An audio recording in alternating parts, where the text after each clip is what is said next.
Hello and welcome to the Big Wobble. This time last week, Europe was in the grip of winter with temperatures colder than Siberia and Greenland, with snow, hail, sleet and ice. Just 3 days later, we are all basking in a mini heatwave, with my garden thermometer reaching almost 30 degrees centigrade yesterday in the shade. To suggest the world weather is unpredictable recently would be a tremendous understatement. For instance, Fairbanks in Alaska shattered a world record this week with a pollen count 20 times above what is considered high. Anything over a pollen count of 175 is considered high.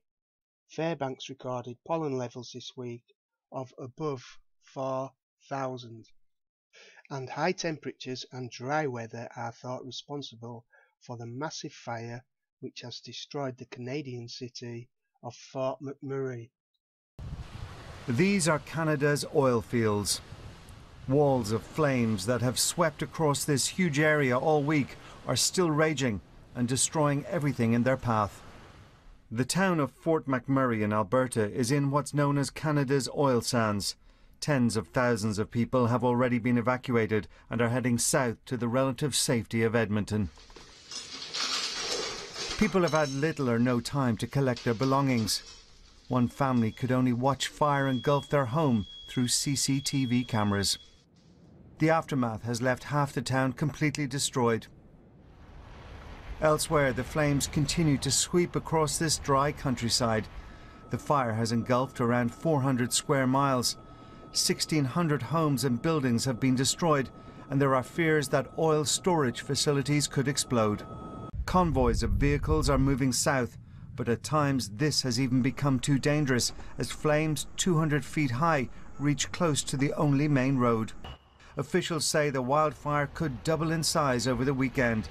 The hope is a chance of rain tomorrow, but it's only a chance. And Japan is the latest country to fall in the grip of a heatwave, with temperatures there hitting 40 degrees Celsius or 104 degrees Fahrenheit, with almost 200 people hospitalised. There's not much room there for swimming, is there? It's now 14 dead as more floods hit Texas. The city of Palestine suffered its worst flooding in 60 years this week. And it's paradise lost, or nearly, as the Pacific Solomon Islands are sinking into the sea. At least 11 islands across the northern Solomon Islands have either totally disappeared over the recent decades or are currently experiencing severe erosion. Millions of blue button jellyfish have washed ashore along the Odisha coast in India as the marine ecosystem struggles with the heat. It's an area of India which has been witnessing record temperatures of over 46 degrees Celsius or 115 degrees Fahrenheit. Turtles and whales have also died in the area recently. Chile's government has temporarily banned the consumption of sardines in the south of the country after millions of dead fish turned up floating along the shores of the Cailo River. At the weekend, the authorities began clearing the shorelines. Experts are still investigating the cause of death and any possible risk to human health. The actual total is 8,000 tonnes of sardines, with a further 40,000 tonnes of salmon, as well as millions of dead clams. It's thought that El Niño is to blame, causing a massive red tide algae bloom. What caused a mass fish kill in a lake in Haikou City in South China's Hainan province. Images of workers collecting the dead fish were posted on social media. According to local newspaper reports, workers have already cleaned about 35 tons of fish from the lake. Authorities are urging people to stay away. They're also examining samples to try to determine the cause. And hundreds of tons of fish have died in Lake Toba, Indonesia's world-class tourist destination, which is deeply disturbing considering The lake is sitting in the crater of one of the world's supervolcanoes, which, if erupted, could plunge our planet into a volcanic winter lasting 6 to 10 years. Which brings us nicely to this week's volcano activity.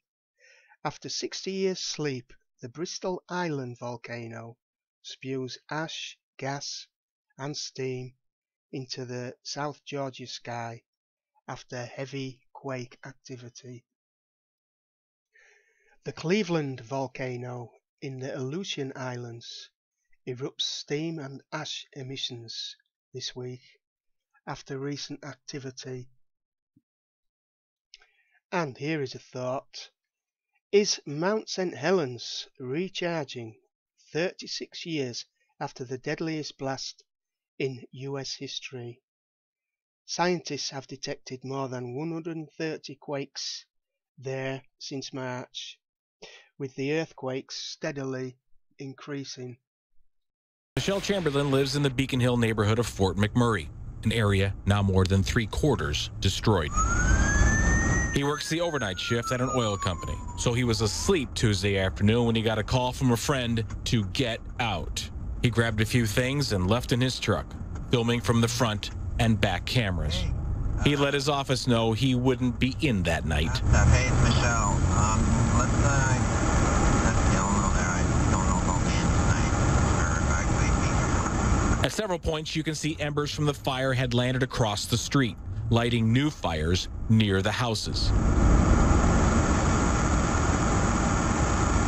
As he drove on, embers started falling on his truck and on the vehicles of those around him.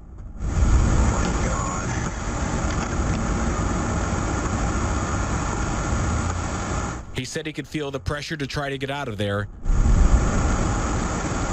and the view looking backward was even more hellish.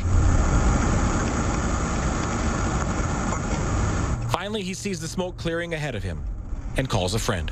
I was driving out. The flames are right next to you. I could feel the heat in the car. It's not even funny. Chamberlain tells the CBC he's now safely with his parents in Edmonton, feeling saddened, devastated, and shocked. Not sure what to expect when he returns to Beacon Hill.